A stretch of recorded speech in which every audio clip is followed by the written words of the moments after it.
کرتے ہیں، legal opinion بھی لی جاتی ہے اور پھر ہی ایف آئی آر دی جاتی ہے۔ پہلے ایف آئی آر جو ٹوٹل اس وقت پاکستان تحریک انصاف کا کردار اس میں رہا یا جتنا بھی اس کے اندر ان کا رول تھا، وہ اس حد تک تھا کہ ہم نے جا کے بالکل ببانگ دہل درخواست دی، اس کے اندر وہ قوانین جن کو پامال کیا گیا ان کو ہائی لائٹ کیا گیا اور ریٹن اپلیکیشن دی کہ اس کے خلاف کارروائی کی جائے۔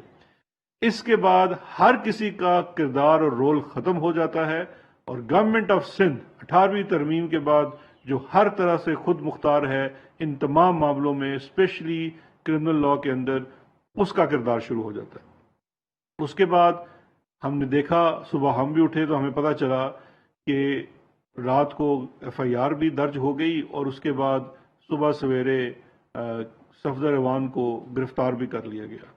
یہ جو تالا توڑنا اور یہ ہے، اس کی تصدیق ہونی باقی ہے، چاہے وہ سندھ حکومت کی قائم کردہ کمیٹی میں ہو یا جو کور کمانڈر کر رہے ہیں اس کی رپورٹ میں آتی ہے۔ لیکن جو چیز کیمرے کی آنکھ کے سامنے سب کے سامنے آئی، وہ سندھ پولیس کی گاڑیوں میں فرنٹ سیٹ پہ بیٹھے ہوئے صفدر ایوان جو نعرے لگاتے ہوئے دندناتے ہوئے قابل ضمانت جرم میں گرفتار کر کے تھانے لے جائے گئے۔ میرے بھائی، قابل ضمانت جرم میں گرفتاری کا کیا مقصد ہے؟ اگر یہ کام وفاقی حکومت نے کرنا تھا یا ہم میں سے کسی نے کرنا تھا تو ہم اس کے اندر قابل ضمانت دفعات لگاتے، کوئی دفعہ ہی اچھی لگا لیتے۔ یہاں سے اندیا ملتا ہے کہ یہ ڈرامہ ہو رہا ہے، یہ کھیل رچایا جا رہا ہے۔ قابل ضمانت دفعات کے اوپر پولیس کی موبائل میں فرنٹ سیٹ کے اوپر بٹھا کے صفدر دولہ میاں کو تھانے لے جایا جاتا ہے۔ اس کے بعد یہ تاثر دیا جاتا ہے کس کی طرف سے؟ محمد زبیر کی طرف سے، جو کہ اب میں سمجھتا ہوں کہ ایک پیٹنٹ جھوٹا ثابت ہو چکا ہے۔ جس قسم کی وہ باتیں کرتا ہے، ملا تھا نہیں ملا تھا، گیا تھا نہیں گیا تھا، کھانا کھایا تھا۔ مجھے ذوالفقار مرزا وہ یاد آ گئے جو رحمان ملک کے بارے میں کہتے تھے کہ یہ ایک ایسے جھوٹ بولتے ہیں، عادتاً جھوٹ بولتے ہیں، ان کو فون کرو پوچھو بھائی سیب کھا رہے ہیں کیا کھا رہے ہو، کہیں گے کیلا کھا رہا ہوں۔ یہ اس قسم کے جھوٹے ہیں۔ انہوں نے کچھ دروغ گوئی کی۔ اس کے بعد سندھ پولیس کی طرف سے سندھ پولیس کے ٹویٹر اکاؤنٹ کے اوپر بیان آیا کہ سندھ پولیس کی ایف آئی آر کا اندراج اور ایف آئی آر کے اندراج کے بعد گرفتاری ضابطۂ قانون کے تحت کی گئی ہے۔ اب جو الزام سب سے پہلے زبیر صاحب نے لگایا، جس کی سندھ حکومت نے کوئی تصدیق نہیں کی، اس وقت تک، یہ میں ٹائم لائن کے ساتھ بات کر رہا ہوں، اس وقت تک سندھ پولیس کی جو سٹیٹڈ پوزیشن تھی وہ یہ تھی۔ اب سوال یہ پیدا ہوتا ہے کہ بقول آپ کے اگر ان کو اغوا کر لیا گیا اور کڈنیپ کر لیا گیا کسی وفاقی ادارے نے، تو کیا اس وقت سندھ پولیس کے آئی جی کیا اس وقت بھی کڈنیپ تھے؟ کیا یہ جو سندھ پولیس نے ٹویٹر کے اوپر اپنی سٹیٹمنٹ دی اور ایک دفعہ ہٹا کے پھر دوبارہ دے دی، کیا وہ بھی اغوا ہوئی ہوئی صورت میں تھی؟ یا ٹویٹر اکاؤنٹ آپ کا ہیک ہو گیا تھا؟ چیف ایگزیکٹو پروونس کا آپ اتنے رستم بنتے ہیں کہ آپ سے اچھا کمپیٹنٹ آدمی کوئی نہیں ہے، مراد علی شاہ صاحب، کیا یہ آپ کے علم کے بغیر اس اللیجڈ جو آپ کہتے ہیں کڈنیپنگ، اس کے 14 گھنٹے 12 گھنٹے کے بعد، اس کے بعد بھی وہ ٹویٹر اکاؤنٹ کے اوپر سٹیٹمنٹ آتی ہے؟ بات صرف یہاں نہیں رکتی۔ اس کے بعد آپ خود چیف ایگزیکٹو جو ہیں صوبے کے، مراد علی شاہ صاحب، آپ پریس کانفرنس کرتے ہیں۔ پریس کانفرنس کرنے کے بعد آپ پریس کانفرنس سے پہلے جو صحافی اس پریس کانفرنس میں موجود تھے وہ گواہ ہیں اس بات کے، یہ کہا جاتا ہے کہ یہ جو اللیجڈ کڈنیپنگ ہے اس کے بارے میں آپ نے سوال نہیں کرنا مراد علی شاہ صاحب سے۔ تو مراد علی شاہ صاحب آپ کیا چھپانے کی کوشش کر رہے تھے؟ آپ نے اس دن کوئی سوال نہیں لیا، یہ بھی ریکارڈ کا حصہ ہے۔ آپ نے اپنی پریس کانفرنس کے اوپر اس قسم کا کوئی الزام نہیں لگایا، یہ بھی ریکارڈ کا حصہ ہے۔ اس پریس کانفرنس کے بعد سے لے کے شام تک ایسا کیا ہوا کہ آپ نے ایک نیا کھیل رچانا شروع کر دیا؟ اچھا، اس کے بعد اگر آپ آگے جائیے، اب یہ جو 18ویں ترمیم کے بعد کرمنل جورسپروڈنس، تمام چیزیں صوبائی حکومت کے دائرہ اختیار میں ہیں۔ چیف منسٹر چیف ایگزیکٹو ہے۔ سندھ حکومت کی طرف سے اعلان کیا جاتا ہے سب سے پہلے، آج یہ جو جھوٹوں کے 2 آئی جی تھے، انہوں نے کہا جی وفاقی حکومت اس میں تحقیق نہیں کر رہی۔ سندھ حکومت نے سب سے پہلے اس کے اندر ایک انکوائری کا اعلان کیا۔ اس انکوائری کے اعلان کے بعد کسی اور چیز کی ضرورت نہیں رہ جا سکتی تھی، کیونکہ ایک تو وہ سندھ حکومت ہے، اس کی ڈومین ہے، اس کی جورسڈکشن ہے۔ اگر اغوا ہوا ہے تو اغوا کا پرچہ بھی سندھ کی جورسڈکشن میں کٹنا ہے اور سندھ کی حکومت نے ہی کاٹنا ہے۔ اس تمام چیزوں کی جو پوری ثوابدید ہے وہ سندھ حکومت کے پاس ہے، اور سندھ حکومت کہتی ہے ہم انکوائری کر رہے ہیں، انہوں نے انکوائری آتھورائز کر دی۔ ان کی انکوائری آتھورائز کرنے کے بعد پھر آپ کا سٹانس کیوں بدلا؟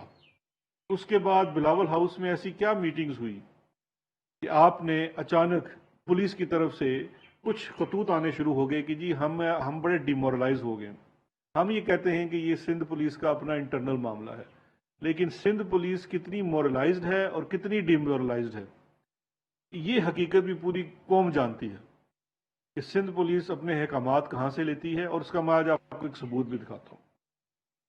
یا وہ کچھ افسران جو بڑے ایکٹیو نظر آ رہے ہیں وہ اپنے احکامات کہاں سے لیتے ہیں۔ ہم تو دیکھیے، آپ نے ایک الزام لگا دیا، انکوائری تو آپ نے کرنی ہے، ہم نے تو اس حد تک خاموشی اختیار کی کہ آپ کی حکومت ہے، 18ویں ترمیم کے بعد صوبہ خود مختار ہے، صوبے نے انکوائری کرنی ہے، ہم صوبے کی انکوائری کا انتظار کریں گے۔ اس کے بعد آپ کنٹروورسی کو بڑھاتے ہیں، اور جب آپ اس کنٹروورسی کو بڑھاتے ہیں تو اس کنٹروورسی کو بڑھانے کا فائدہ کہاں جاتا ہے؟ وہاں جاتا ہے شاہد خاقان عباسی صاحب، جہاں پہ آپ کے تانے بانے ملتے ہیں، آپ کے لیڈر کے بھی اور آپ کے بھی۔ انڈین میڈیا اس کی رپورٹس اٹھا کے دیکھ لیجئے کہ کس قسم کا پروپیگنڈا وہ شروع کر دیتا ہے۔ اس آپ کی گنہونی حرکت اور اس پروپیگنڈا کے بعد پھر عسکری ادارے کو، اس کے سربراہ کو ایک انکوائری کا حکم دینا انہوں نے دیا، جو کہ بہت اچھی بات ہے کیونکہ ایک کنٹروورسی پیدا کی جا رہی ہے، تو انہوں نے کہا کہ اس واقعے کی انڈیپینڈنٹ انکوائری ہونی چاہیے۔ اب فیلڈ میں 2 انکوائریز آ گئی ہیں، دونوں انکوائریز کے اندر پتہ لگ جائے گا کہ کیا ہمارا کسی کے ساتھ کوئی رابطہ تھا یا نہیں تھا۔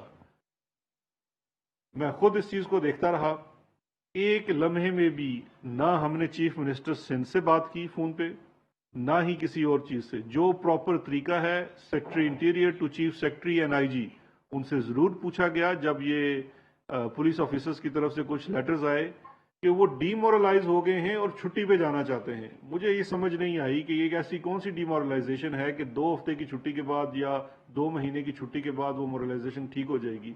کیا وہ جس چیز کو کمپلین کر رہے ہیں وہ معاملہ ٹھیک ہو جائے گا؟ اب یہاں پہ 2 باتیں ہیں۔ جہاں تک تو سندھ پولیس کے ساتھ پولیٹک، تو میرے پاس کچھ چیزیں ہیں، میں مختصراً آپ کو عرض کر دیتا ہوں۔ یہ سپریم کورٹ آف پاکستان میں 6 اگست 2018، ابھی ہماری حکومت نہیں آئی تھی، 13 اگست 2018 کے 2 فیصلے ہیں۔ یہ اومنی کیس کے فیصلے ہیں۔ ان اومنی کیسز کے فیصلوں کے اندر یہ کہا گیا کہ سندھ پولیس، اور بالخصوص اس وقت جو کراچی کے سی پی او تھے مشتاق مہر صاحب جو آج کل آئی جی ہیں، ان کے اوپر یہ الزام لگایا گیا تھا ایف آئی اے کی طرف سے، سندھ ابھی آئی جی ہیں، اس وقت سی پی او تھے سندھ کے، ان کے اوپر یہ الزام لگایا گیا کہ وہ وٹنسز کو ہراس کر رہے ہیں اور اومنی گروپ کے بہاف پہ کر رہے ہیں۔ چیف جسٹس آف پاکستان نے اس واقعے کا بڑا سخت نوٹس لیا کیونکہ کیس ان کے سامنے پینڈنگ تھا۔ انہوں نے اس کی انکوائری کا حکم دیا اور اس انکوائری کی رپورٹ 3/8/2018 کو جمع ہوئی۔ اس رپورٹ کے مطابق جو الزام لگایا گیا تھا سندھ پولیس کے اوپر اور کچھ افسران، سندھ پولیس کے کچھ افسران میں کہوں گا جن کا نام اس رپورٹ کے اندر لکھا ہوا ہے، انکلوڈنگ یہ جو صاحب ہیں، یہ رپورٹ میں کہا گیا کہ جی بالکل انہوں نے ان کو ہراساں کیا اور کیس کے اوپر اثر انداز ہونے کی کوشش کی، ڈرایا دمکایا اومنی گروپ کی بہاف پہ۔ اومنی گروپ کے پیچھے کون ہے پوری قوم جاتی ہے، مجھے دوبارہ اس گند کے اندر جانے کی بھی شاید ضرورت نہیں ہے۔ تو یہ تو واقعات ہیں جو بالکل جو یہ انکوائری کر رہے ہیں اس کے سامنے یہ بھی دیکھنی چاہیے، اس چیز کے پورے تانے بانے دیکھنے چاہیے کہ کس کا رابطہ کہاں سے ملتا ہے۔ لیکن دیکھیے بات یہ ہے کہ اس میں پہلی بات یہ ہے، میں کچھ سوالات ان سے پوچھنا چاہتا ہوں۔ جو یہ آج 2 جھوٹوں کے آئی جی آئے تھے اور کل چیف منسٹر صاحب نے بھی فرمایا سندھ کے کہ جی ان کو کسی وفاقی وزیر نے فون کیا تھا، آپ نام لے لیجئے، آپ کو کس وفاقی وزیر نے نام کیا تھا؟ میں آپ سے بڑی سمپل سی چیز پوچھنا چاہتا ہوں، کیا آپ کا الزام یہ ہے کہ ان کو اغوا کیا گیا؟ میں آپ سے یہ پوچھتا ہوں کہ کیا اغوا جو ہے، کڈنیپنگ ہے، کیا وہ تعزیرات پاکستان کے تحت جرم نہیں ہے؟ اور یہ اگر جرم ہے تو جورسڈکشن کس کی ہے؟ پروسیس کیا ہے؟ آپ اگر الزام لگا رہے ہیں تو آپ کو آئی جی نے کہا ہوگا۔ یہ کس قسم کا آئی جی ہے کہ اس نے ایف آئی آر درج نہیں کرائی؟ اب تو اغوا نہیں ہے، آپ اس کی ایف آئی آر کیوں نہیں درج کراتے؟ اور اگر آپ ایف آئی آر درج کراتے ہیں تو آپ کسی کو نامینیٹ کریں اس کے اندر۔ آپ نے ایک سیاسی سرکس لگائی ہوئی ہے، ایک آپ کھیل کھیل رہے ہیں اور اس کھیل کے اندر آپ ملک اور قوم کو بدنام کرنے کی کوشش کر رہے ہیں، جس کا فائدہ ایک دشمن ملک اٹھا رہا ہے صبح سے لے کے شام تک۔ تو اس لیے میں پہلے دن سے کہہ رہا ہوں کہ یہ کھیل چل رہا ہے، یہ کھیل یا کھیل رہا ہے بلاول بھٹو زرداری مریم صفدر اعوان کے ساتھ، یا یہ کھیل بلاول اور مریم مل کے قوم کے ساتھ کھیل رہے ہیں۔ اس کی حقیقت اس سے زائد کچھ نہیں ہے، اور جتنی صفدر اعوان صاحب کی اہمیت اور حیثیت شریف فیملی کے اندر ہے، پوری قوم بھی جانتی ہے اور مسلم لیگ نون بھی جانتی ہے۔ ایک بیلیبل آفینس کیس کے اندر اس کو اریسٹ کرنا اور یہ ڈرامہ لگانا اور اس کا سیاسی فائدہ پہنچانا، یہ اس قسم کا کام وہی لوگ کر سکتے ہیں جن کو اس کا فائدہ مل سکتا ہے۔ دوسری میں مختصراً آپ سے بات کرنا چاہتا ہوں، آج انہوں نے جھوٹوں کے آئی جی نے ایک اور بھی مدعا کھڑا کرنے کی کوشش کی، یہاں سے ان کی ڈویلٹی اور ان کے تانے بانوں کا پتہ چلتا ہے۔ آج پھر سے انہوں نے نام لیا گلبشن یادو کا، یہ بار بار اس کا نام لے کے اس کو ریوائیو کرنا چاہتے ہیں، یہ بتانا چاہتے ہیں قوم کو کہ ان کے انڈین جاسوسوں کے ساتھ کس قسم کے تعلقات تھے، اور آج بھی یہ اس کی حق میں باتیں کر رہے ہیں۔ انہوں نے جو احسن اقبال صاحب نے فرمایا، پروفیسر صاحب جو ہیں جھوٹوں کے پروفیسر، کہ جی آج حکومت نے ایک ایکٹ پاس کیا ہے، بھئی ایکٹ پاس کیا تو آپ نے بھی ووٹ دی ہوگی، اس کے بغیر تو ہم سینٹ میں ایکٹ ہی پاس نہیں کر سکتے، لیکن پبلک کے سامنے آ کے بتا رہے ہیں کہ جی حکومت جو ہے وہ بینیفٹ دینا چاہتی ہے گلبشن یادو کو، اور اس کو اپیل کا حق دے دیا گیا۔ ہم نے ایک ایسا قانون پاس کیا، اس سے پہلے وہ بلاول فرماتے تھے کہ جی ہم اس کے وکیل ہیں، ہم نے اس کو وکیل کر کے دیا۔ ان عقل کے اندھوں، دروغ گئی کے چیمپئنز کو اس چیز کا علم نہیں ہے۔ آپ انٹرنیشنل کورٹ کی ججمنٹ تو دیکھ لیجئے۔ آپ فائدہ دینا چاہتے ہیں گلبشن یادو کو، جو اس وقت حکومت قدم اٹھا رہی ہے، یہ وہ اقدام ہیں جس کے بعد یہ ثابت ہو جائے گا کہ پاکستان کے قانونی نظام میں ڈیو پروسیس ہے۔ کوئی بھی شخص جس کے اوپر کوئی الزام لگایا جاتا ہے، چاہے وہ دشمن ملک کا جاسوس کیوں نہ ہو، اس کو